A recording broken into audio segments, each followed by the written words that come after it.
بص بقى يا سيدي، عملوا بحث صغير كده، لقوا ان تناول التفاح واحدة او اكتر في اليوم بيقلل بنسبة 28% من الاصابة بمرض السكر تايب 2. ليه بقى؟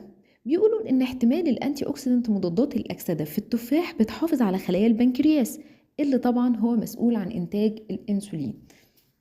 كمان لقوا ان الفواكه زي التفاح والجوافة لانهم مليانين الياف، وكمان الجلايسيميك لود بتاعهم قليل قوي، يعني مش بيرفعوا نسبة السكر في الدم.